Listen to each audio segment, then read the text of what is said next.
Well, Michael, welcome to the show, man. We were really excited to have you on today.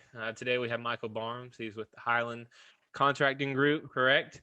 That's right. Highland Group. He Highland Group. He is awesome, dude. We're really excited to learn from him. But Michael, just to start out a little bit, just go into detail. Who are you? Who are you? Where are you from? What do you do? How'd you get into construction? Yeah. So my name is Michael Barnes. I'm from Huntsville, Alabama, born and raised. I guess you could say, we're I guess a little smaller contractor than some of the other guys you've been talking to. We're a little new for North Alabama, but I guess you could say my background. I've been in construction. It seems a little longer than now that I think about it. Now that you guys start asking, but one of the things that I guess I probably got started in construction. I guess it was probably sophomore year in high school. I'll never forget whenever I think I was a freshman or sophomore. I didn't know what I was going to do. I didn't know what I wanted to go. I knew I wanted to go to Auburn. Grew up an Auburn fan, and one of the things I was kicking around the idea if I wanted to go into pharmacy school or all kinds of different stuff. And my I guess it was my godfather. We were all at a big dove shoot, and he was a residential home builder, and he said, "Hey, Michael, let's go have a talk." So, I went driving around, and he asked what I wanted to do, and he had brought up that was the first time I ever heard building science and construction management, kind of the degree in that, and his way to entice me to come into get into the building industry was, you go get your degree in building science, I'll bring you back, and you come build houses with me. So that was a pretty good, incentive to want to learn about construction. With that, he brought me in, kind of as working with him, just building houses. I mean, sweeping floors, basically a little odd end stuff. And so that was kind of where, that led to. Obviously, I didn't come back to go work with him, but he and I are still very close. We keep all the time, and he kids around all the time about how I never came back to work with him, and now we're, kids around me building all these buildings, and I won't come build houses with him, but he and I still have a really close relationship. So that's kind of my background of kicking it into construction. So goes way back. That's right. That's awesome, Michael. Well, did that? I forgot. What did you say his name was? That was Dennis Gray. So did he go to Auburn to the building science program? How did he lead you to that? I'm not sure.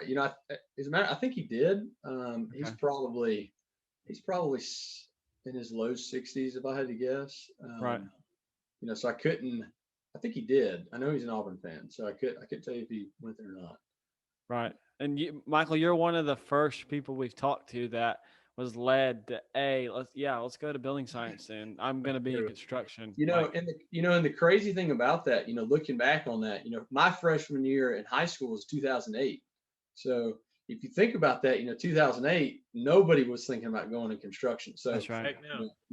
I kind of owe my career to him of just saying that and just bringing it up to me, because God knows if I was a pharmacist, man, I couldn't even imagine me going into that now. So. But yeah, I'll forever be grateful for him pointing me in that, and we still kick it around a lot talking about it. So where'd you go into construction after you graduated? You said you didn't go work for him. So what? So one, why didn't you go work for him, and two, where'd you end up? So actually, I worked for him for 2 summers, and then I worked for another residential, a little more light commercial, light commercial work. He was kind of more of a mentor for me, like on the the early phase. His name was Doug Gooch, really great guy. He's another Huntsville guy, and he kind of took me under his wing, and he saw the light of what I was doing, and that was kind of, I think it was my senior year in high school, maybe that transition of me going to Auburn, and he had a connection with a local a bigger general contractor up here on the commercial side. Have really good name of that contractor. He said, "Look, you need to meet these guys." Knows them really well, and he ended up he said, "You need to be in commercial." He said, "There's a lot better career. Housing market is just too unstable." That was kind of on the if starting to come back, but he said, "You don't want to get involved with that." So that was when he told me, you need to go into commercial, set up the meeting. And I was actually with that, I was with that general contractor in North Alabama for, my whole career since I made this swap. So I worked with them all through college. I think I did 3 or 4 internships, including I technically co-opted with them my last Wow. last year. So, you know, I did the study abroad program towards the end too. So I was with them my entire college career, and that was and then I went to go work full time with them in the commercial side. So that was kind of my stepping stones of getting into commercial construction and how I got there. So kind of the baby steps. So That's right. And Michael, I love what you said about Mr. Doug. You said that he saw the light in you. And for me going through the not really following that exact path of getting to building science, there were people that spoke into me at certain times in my life. And I know this is one of the questions I had for you ready, but mentoring was a huge role. I had a lot of people speak into my life, and you were one of those guys. You don't even really think about that at the time, but as I was an intern, you were just being positive and speaking into me. What was that like from hearing from Mr. Doug or from the other guy? What was it like having someone speak life into you as a young person in construction? well, with them, I really didn't know it at the time, right? It was really Right. one of those things that you really don't know very much, and it's just you kind of have to hope that you surround yourself with people who can guide you, and that's the way you need to look at it throughout your career. If you're not around people who are going to help make you better, then you need to look elsewhere. Obviously I made the jumps, and I know he was a little upset whenever I left, but he and I still talk all the time, and that's really with every occupation I've had. After I left, Mr. Gooch, and I went in or Doug, and I went to go work for another general contractor on the commercial side. For instance, there was an older a senior project manager or senior VP on the commercial side named Marty Blackwood.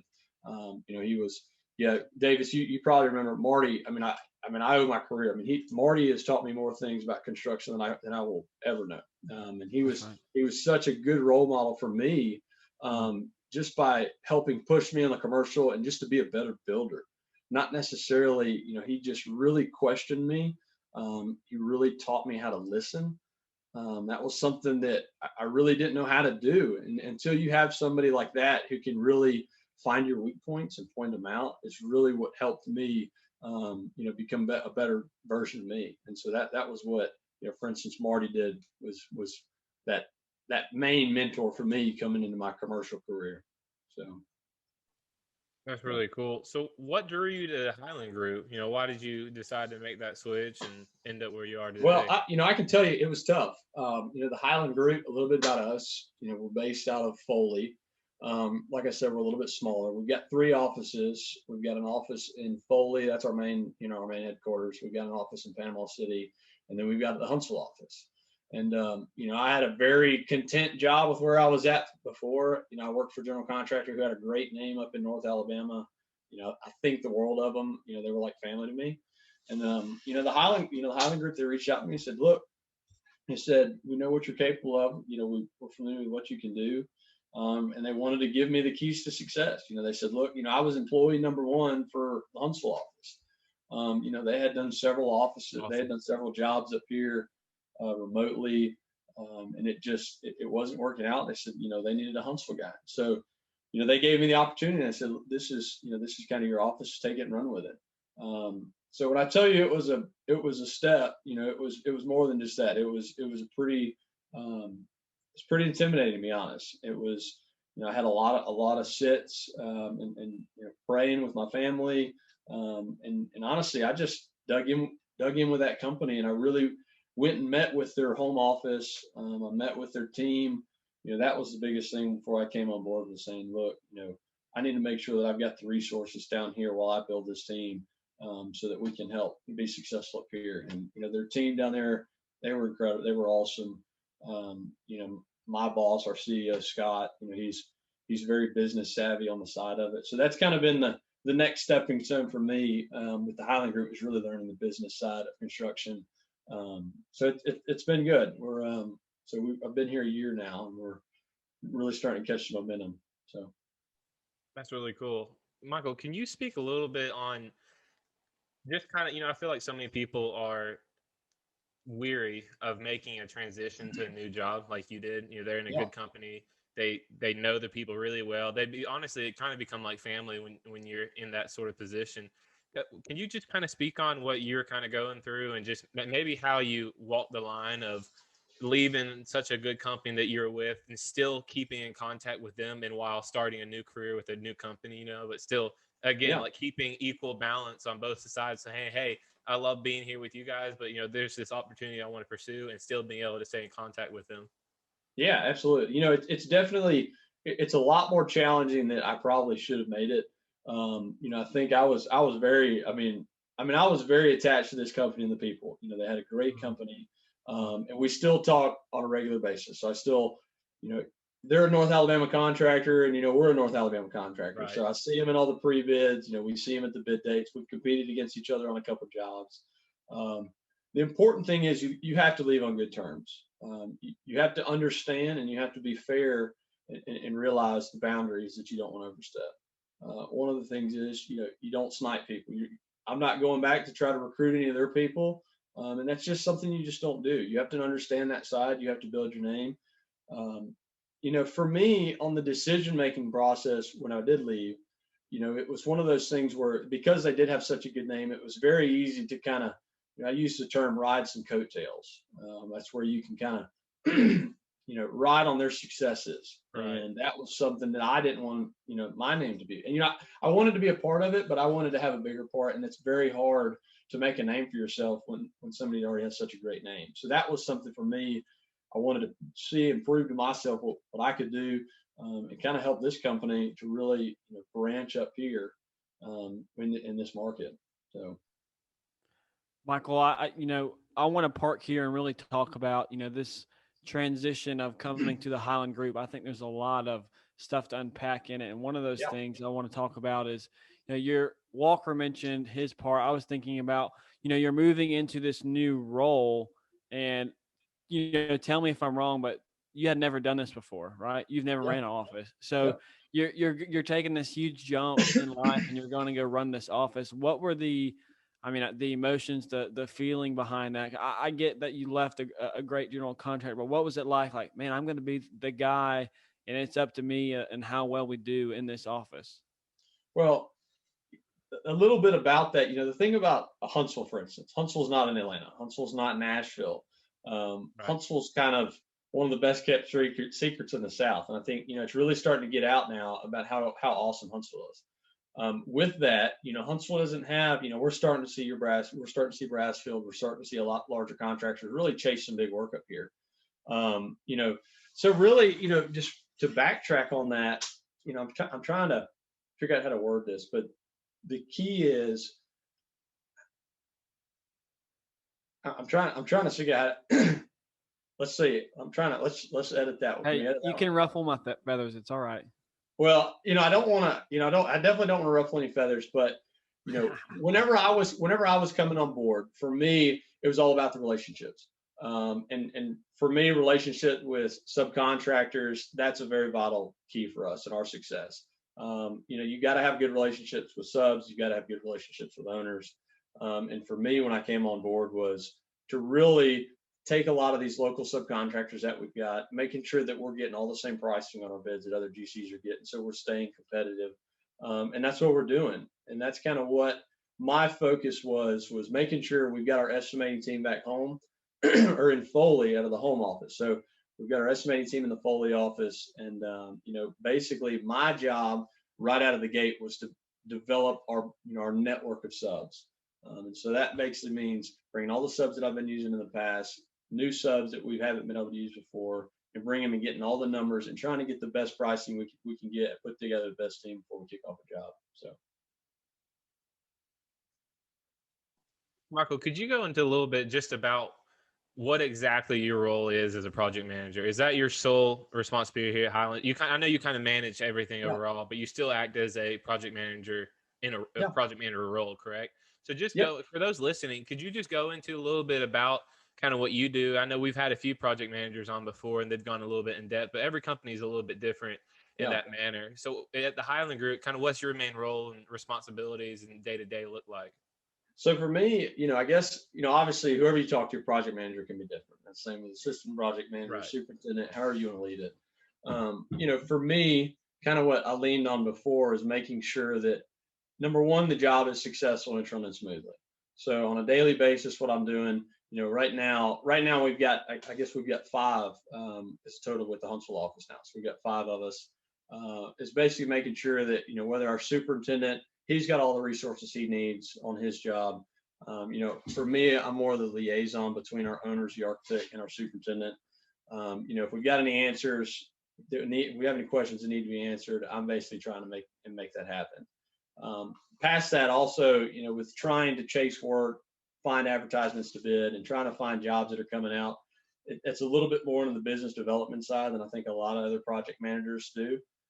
So, I'm out trying to find work. I'm chasing work, trying to find out some jobs that are coming out. Obviously, it'd be nice to have all of our jobs negotiated, but, in a market where you're trying to build your name, it doesn't work like that. Right. For us, we're really trying to build our name. We're trying to, get the credibility up here. We've had a couple of successful projects since I've been here. And every successful project that we have, that just goes to our, to our resume. And that allows us to build the relationships, not only with our architects and owners, but also our subs. If you treat your subs better and you treat your subs well, you pay them on time, and you have a successful job and you make their job easier, a sub's going to give you better pricing than they will other GCs. And a lot of people don't realize. A lot of people don't realize that. And I can't stress that enough. How much your relationship with a sub means. It's just as important as it is with an owner. Your subs are a direct image of you guys and your company. And so for me, I look at that is a very vital asset. A lot of GCs, sometimes they can take advantage of subs. They're just trying to punch and grind and get them in and get them out, and that's not what we're about. We don't believe in that. We believe in quality work. We really try to make sure and oversee the subs and making sure that they're, we're not pushing them too hard, but we're still lean and steady in our schedule, so we get a successful, more importantly, a quality job. So that's kind of the gist of my role as a project manager, kind of roundabout. So. Michael, I love that. If we can stop right there at that point, I think that was really cool. I mean, the relationships part, I think that we all know that's a huge part of construction. Yeah. You can do well at. I think Nick Chaplow told us, Walker, it's quality, safety, schedule. But if you're not good at relationships, those other three don't come together. But I love what you mentioned about how you treat your subcontractors. Ultimately, they're going to give you better pricing if you don't just try to get the lowest three bidders every time. I think for a lot of general contractors, they try to do that, and they wonder why they're not winning some bids that they really they thought they worked hard on. And I'm trying to make sense of all this, but there on LinkedIn, there's a guy named Garrett Moss, and he's president of Moss Utilities. Build Witt Media, Aaron Witt had him on his podcast, and he talked about how most of the people he bid against were just guys that were just crushing him in all these estimates. And whenever they got that job, the owner would always call him back and be like, man, I wish we would have gone with you, because you just have the quality and the relationship. And it's not, sometimes it is all about money with people, and that we know that's where it's at in this day and age. But he was like, sometimes it's not, because whenever you just try to pay the lowest three bidders each time, the quality of the project and the field team, what they have to go through, it absolutely sucks. Yeah. I mean, it happens every day. And for me, that was a very intimidating thing for me with coming up and trying to build this office was, at the time, we were not a Huntsville contractor. We were not a North Alabama GC. So that was very important that I made that clear when I made the switch. And I went and, I talked with all of our subcontractors and basically, the project team essentially, and I reached out to all of my connections and made sure that they understood that, hey, you guys know me, you guys should know us. They put a lot of faith and a lot of trust in us, and we're getting some successful projects, and more importantly, we're winning some bids. So that's I can't stress that enough. I mean, because people really don't realize that subcontractors give different pricing to different GCs. As messed up as it is, and especially on these hard bid projects, that's the way it works. If they like working with you, they're going to give you a better price, and if they don't, they're going to give you a higher price. Either way, they're still going to come out on top. They're going to make money. So that's the ultimate goal. I mean, to be honest, I've never thought about that before, but I could very much see how that is very true. I mean, honestly, it's like playing favorites. I would rather work with someone who I want to work with, right? So I would rather give them. they're going to get the job. if you have, a perfect example, if you have a very strong-handed superintendent, somebody who's really just, just not fair, somebody who's really just hammering you out, and just doesn't understand that scope of work, the sub is going to hate that. Number one, they're not going to understand. Right. They're not going to want to work with you. And then all in all, you're not going to have a successful project. Everybody on that job site has to get along. And that's why one of the things I tell our superintendents up here right now is our superintendent should not be the one to lay down the line, and they should not be the one to really question work. They should, well, I would say they should question the work, but they shouldn't have to lay down the line and force confrontation with the subs. That's one of the things I stress. That's my job. That's my job, Right. to really talk with subs and to work something out. My thing is I want all of our superintendents and all of our subs to get along and understand. A lot of project managers don't understand that they have to be the bad guy, and they have to be the guy that sometimes it has to, like you said, that you have to be able to question them, and you have to be able to lay down the line and hold them accountable, more importantly. And I try to tell our superintendents that I don't want them to have to be the bad guy, and I don't want them to have to be the ones always getting it. So they've got to get along because they're together every day. Yeah, right. that is very true. What type of work do y'all mostly chase after? So right now we're chasing a little bit of everything. We're obviously new construction. Our Panama City office right now, for instance, they've got a job. I don't know if you guys have heard of Camp Creek. That's a $30 million project on a resort package. That's not really our thing up here. There's not much resort packages going in Huntsville, but Huntsville has a lot of offices, and Huntsville has a lot of vacant offices, and so one of the niches that I like to do up here, we do a lot of build outs. You've got a lot of offices, you've got a lot of government contractors that are coming up here, and they're just taking these 5 to 10,000 square foot spaces, and they're wanting to completely build them out. So that's kind of one of the things we've been doing a lot. We've been looking at up here. New construction. We've seen several jobs here recently. We're working on a couple restaurant build outs, and then we've also got a job in Lawrence County, which is it's some metal buildings. So we're dipping our toes in quite a few things. One of the big jobs we've got going on is on the Von Braun Probst Arena. That's a big addition and renovation project, and it's a brute. So it's a high speed job. We've got heavy liquidated damages at the end of it, and we got a good team on that one, and we are punching and grinding, trying to get that thing out and get it buttoned up by the end of September. So, Michael, what has it been like over the past year of stepping into this new role and COVID hitting and all the crazy prices that have gone on in the industry? What has it been like, trying to manage this office and establish relationships during this time? Well, it's funny. One of the things, this company, the Highland Group, actually reached out to me back in February, and this was this was back in February of 2020. So this was right before everything hit. Yeah. And I was getting married on April 4th of 2020, and they were reaching out to get ready to start. And I said, you know what? I don't really know where this whole thing's going. My fiance was in school. We were trying to get her finished up, and there's a lot of unanswered questions. So I was the sole, funding for our family here. And so I wasn't ready to take that risk yet. And so I respectfully declined the offer, let COVID go through. And then towards the end of the year, they reached back out to me and said, look, let's sit down. This whole thing's, we're seeing somewhat of a light. Let's sit down. And so I entertained it. We ended up sitting back down. I met the team, and it was a no-brainer for me. And I want to say COVID is hit us hard. A lot of jobs we've seen kind of get put on hold because of COVID. There was quite a few projects that were in the pipeline that people were getting ready. A lot of real estate developers, they were getting ready to take off. Just seemed to put them on hold. As far as price increase, one of the things, probably one of the biggest challenges we've had is this last year. I can't tell you a single project that we put price and we bid that has not been on budget.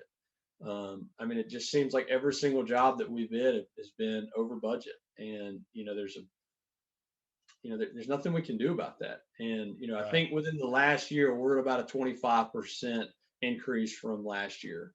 And when you look at it from a design standpoint, I guess January of last year, when an owner and an architect start designing a project, which is, you got about a year before you really start releasing it for bid. So when they're designing it, the architects, and they've got their costs of what it should cost, and then you get something like COVID after they've made it all happen. Well, then you throw a 25% cost increase, and next thing you know, your job, it's not funded. And so a lot of these owners that we're working for, a lot of these, sole proprietors, franchise owners, they're not these big corporations, and that it makes it a little tough on them. And that was one of the things that we've had a lot of negotiated jobs that we've been working on, trying to VE and trying to budget the jobs and make sure that we can get them what they need, while still saving them some money without trying to totally break their back at the bank. So Mike, you kind of answered the question I was going to ask. I was going to say, have the owners been pretty understanding of all that's happening and try to yeah, work with you? they're disappointed but understanding. Right. One of the things is, we try to tell them, on some of the negotiated jobs, is say, look, we can be it. And I don't think they understand the term to that, but obviously, that's going back to our subs and saying, hey, where can we pick up some money? Sometimes they don't realize that they have things in the job that, can They cost don't need. 4 times as much, and they don't even know what it is. Um, and so that's stuff that we try to bring to the table. That's one of our values that, we can bring to our owners and our clients, is saying, look, you know, we're not going to sit here and we're going to save as much money as we can. We're going to get our subs to try to save as much money as we can. More importantly, we're going to try to get you in your business so that you can start making money and get you profitable. So, that's one of the things that we try to push for them, and try to help them any way we can. We've had a couple of jobs that they just don't work. They're not ready. They're going to wait. They put them on pause. And so that's, I've got 2 right now that are in that same limbo mode of what to do. And so that's kind of what we're dealing with. Yeah. And if we can transition here, Mike, I wanted to talk about, let's try to transition and talk about the older versus younger guy scenario. Our target audience are people that trying to get into construction, trying to learn about it, but also young students that maybe don't know about construction. Yeah. So I want to talk about that dynamic between, the old veteran and the young guy. Cause I mean, we're all still there, but you've gone through that a little bit more than Walker and I have. What was it like for you coming up? Talk about maybe some of your experience as an intern, but also back whenever you were home building. I'm sure, like you said, you were sweeping the floor and doing things like grunt work. But what was Yeah. it like working for that dynamic between that older younger guy? Well, it was, I definitely hope I don't consider myself as an old guy yet. I'm still pretty young, I'd like to think. So thanks for letting me feel like that. But, one of the things is, I'll never forget the times I've had. And Davis, I know when you and I had worked together, you spent the time in the ditch tying rebar. I use this joke all the time is, you learn a lot in the ditches tying rebar, and I That's did right. too. And so one of the things is, it gives you the ability to understand all trades of the work. That goes from your common laborers, your carpenters, your foremen, and your superintendents. And I can't stress that enough to people who are coming into construction and who might not want to go in the field. You have to be able to see all sides of that. And with my background, I was able to get in quite early to the point where I could really do a lot of things. I really got to bounce around and see it. And so being able to be able to talk with a lot of the, kind of the good old boys, and some of the guys that, not necessarily the project manager, but just some of the guys who really kind of helped make the job go. And I'll never forget that. And you have to understand that. And I even carry that today of being, whenever I go to a job site, I'll always shake their hand. I'll always say hello to everybody on the job site. Nobody on the job site should be treated any different. And that's important to me. And I'll never forget that. And I hope I never take it for granted and realize, how much those guys mean to a job site. And I'll always try to let them know.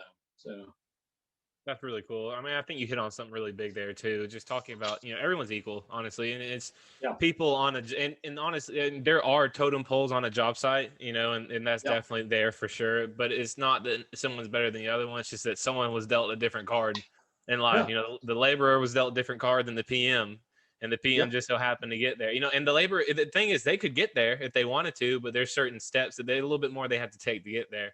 And so it's just being that light and just helping them along the way is awesome. I love yeah.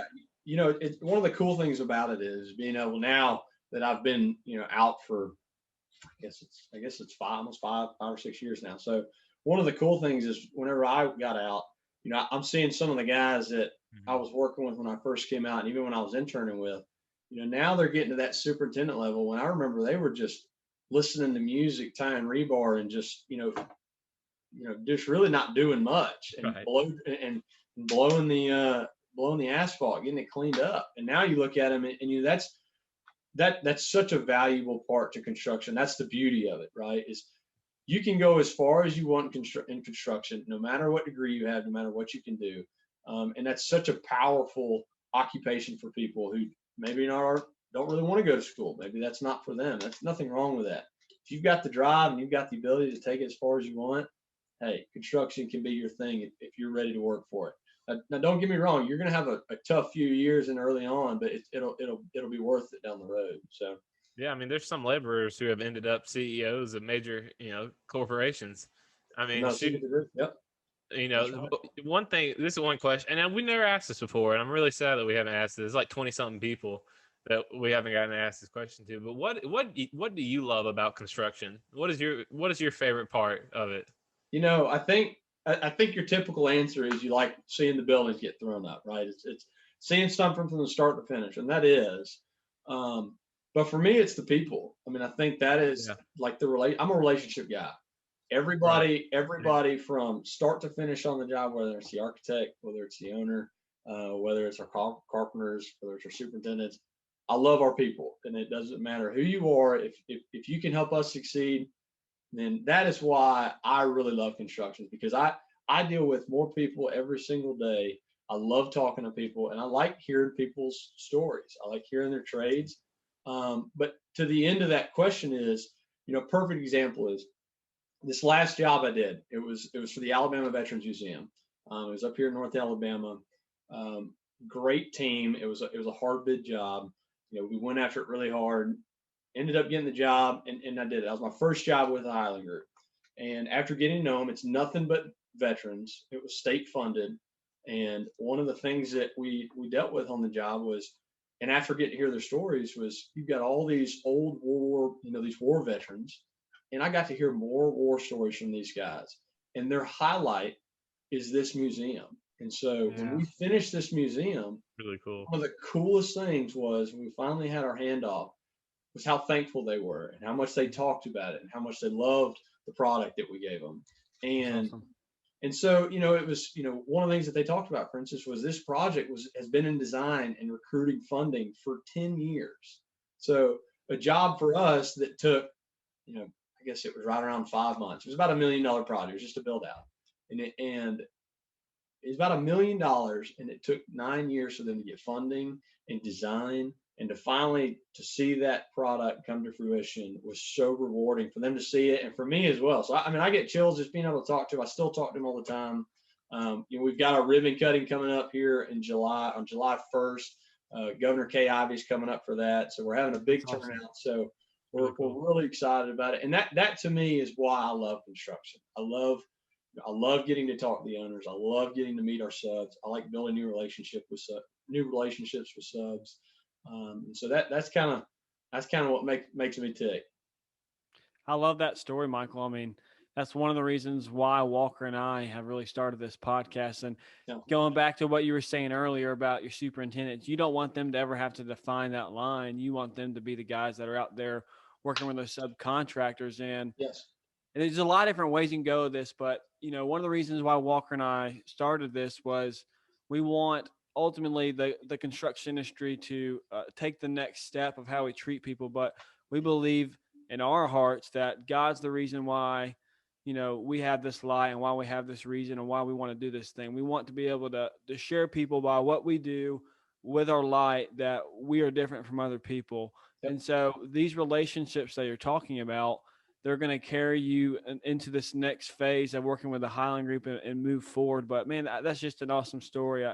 Kudos to you, and it's really cool getting to hear from you and talk about these different stories that you're telling us. And if we can transition just real quick, because I know we're getting close to time, Walker, and I'll let you close us out. But I wanted to go back and I was that younger guy. You've been that younger guy. Walker's still there with us. But what are some qualities for that younger person that's coming into construction? What are some qualities you think you should tell them they should have if they're willing to try to take that step? Confidence. You are going to be the best version of yourself with confidence. Whatever makes you confident in what you do, you will succeed. I can't stress that enough. If you are an intern and you are working with a GC and you're gaining confidence, that is. I cannot stress that enough in trying to set you up to succeed. So, like right now we've got an intern with us who's at Auburn. He's graduating in December. Right now, I can't stress. We've got him on a little job up here.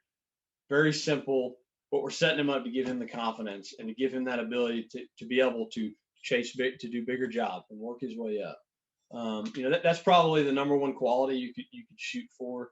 And also I think integrity, right? Integrity is definitely what you're looking for, and to just be honest and understanding what people may be going through, what your subs are going through. Right now we're dealing with a lot of rain delays, and being able to understand and really see their side of the spectrum is going to make you a better contractor. So, those are probably two of the biggest qualities that I see that's helped me succeed is integrity and just trying to build your confidence and becoming a better. I love that. That was awesome. Those are two unique answers that we've had on the show. Yeah. Confidence and integrity. Honestly, I wrote both those down and made me think a lot.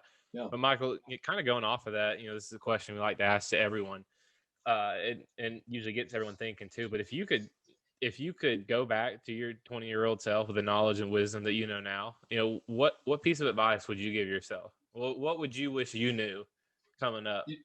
I think about that a lot, right? Because I get to talk to some guys like you and some younger guys. One of the things that I go back and look on, what I probably struggled with the most coming out of college was my ability to listen. And, a lot of times in college, and, you guys probably did the same thing, was I'd go to class, I'd learn it, and then I would just bank on trying to learn it after class. And I'd try, and I wouldn't really, and, I wasn't a great student. I got by. I mean, I was pretty average. And I think the reason was because I just really didn't know how to listen. And once I got out of school and I became accountable, and people started holding, in school, they really don't hold you accountable, right? It's Right. just, it's a job that, you're not getting paid. It doesn't matter. You just try to get by. And once I got out, I started getting employed. I started getting a paycheck and realizing that, if I missed something and I was held accountable for it, and it was something because I just didn't listen. Somebody would talk to me and they would say something, and then it would be 10 or 15 minutes later, I just would shake it off.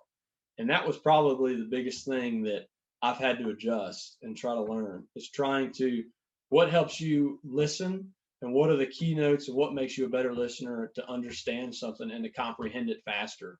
Because the faster you comprehend it, the faster you understand it, the better contractor you're going to be. And that means that's going to be, you're going to be able to be faster on getting your architect an answer. That's going to be faster on getting your superintendent an answer.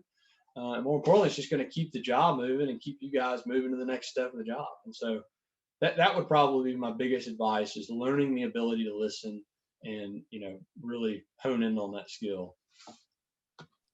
Walker, you know where I'm going with this. Listen, learn, and lead with questions. It'll change your life. That's right. That's the best advice I ever got from my aunt, dear lady, to me. But man, she told me that, and I was like, wow, what do you mean by that? And it took me working at Fight and being with her that summer to really grasp that and go through that leadership training. And what do you mean, listen, learn, and lead with questions? I'm going to lead up to someone above me. What does that even mean? But you're right. I think that's a hard thing that a lot of people do learn. It's kind of funny too. You get out of college and it finally clicks with you. But, Michael, I appreciate you being willing to step out with us today and really just willing to be open and tell us about your experience of growing up and getting to the Highland Group. And man, we just appreciate you joining us today. Thank you. Absolutely. I really appreciate what you guys are doing. You guys are, you got far beyond your years with what you're doing. It's never been on a podcast before. It's a little new for me. And, Well, you did great. The fact that you guys are doing what you're doing, I think it's great for the industry. I think it's great for just, your age group. Not only, even some of the senior guys can learn a lot from you guys, just to hear a different spectrum for new hires. And so I think what you guys are Right. doing are really doing some good. And so I'm honored to be on here, and I look forward to watching your podcast grow.